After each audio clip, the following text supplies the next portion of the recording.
I was so surprised with the markets today. There was so much beautiful produce. I've got the fatty lapchong sausage and also the clams. The lady at the market was telling me how perfect they are at the moment. Sweet, juicy, and there's not too much sand in them because they've been cleaned for me. Behind me is St. Francis Chapel. I mean, this is like something out of a fairy tale. I'm very lucky to be cooking here today. Now, the first thing I need to do is cut this lapchong sausage into about 1 centimetre rounds. I'm going to be frying them off for the base of my sauce for these clams. Lapchong sausage has a sweetness to it. It's also smoky. So 3 or 4 lapchong sausages. Once I've chopped them, I'm going to get this going. So in a wok, I'm heating it up. It's about a medium temperature. In with the sausage. I'll add a good glug of extra virgin olive oil, so about 2 tablespoons in there. And now for some garlic, 2 cloves of garlic that I'll just crush.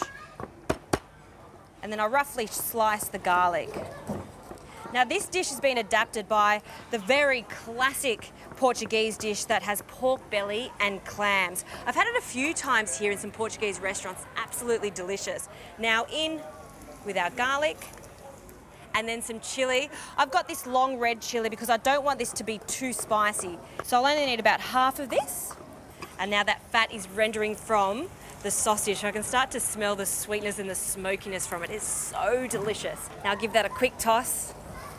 Ooh, see how we're getting some colour on the lapchong sausage? That is what we're looking for. Now I do have that chilli in there, but I want the sweetness from some capsicum, and this is capsicum from a jar that's been charred, and I've finely chopped it. And now I want this to be a tomato-based sauce, so I'll add some tomato paste, about a tablespoon, and we'll just mix that in and allow it to dissolve, and this is going to form a really rich sauce. Oh, I love this. Okay, now we can deglaze it with the rice wine, so a good splash of that in there, and we'll give that a swirl.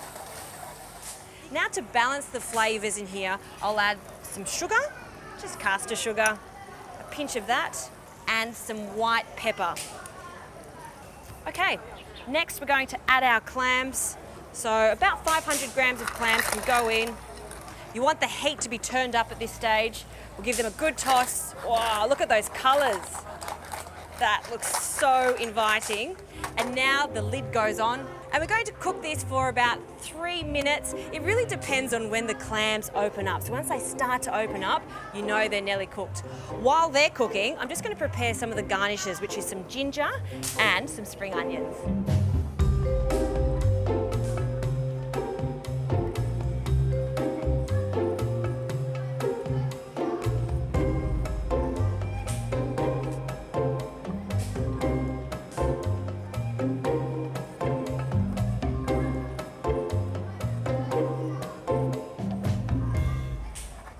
Let's have a look at these.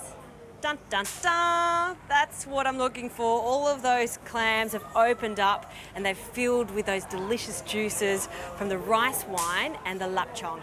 I want to finish this off with some fresh ginger. At the market, the ginger was so young, so it doesn't have a really strong peppery flavour. It's got a sweet flavour. So I'll sprinkle those strands of ginger in there. And then some spring onion that I've finely chopped.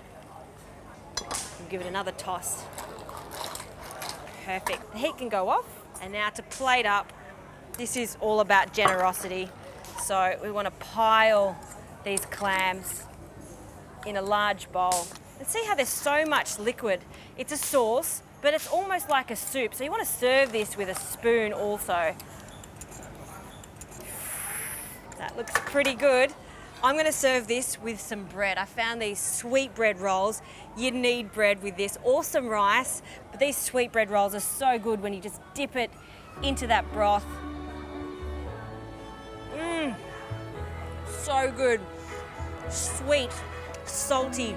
You've got the taste of the ocean from the clams. I love this, and this is a bit of a melange of ingredients, Portuguese ingredients. You've got ingredients from China. This for me is Macau on a plate. Look where I am, sun setting. This is just the perfect place for a dish like this.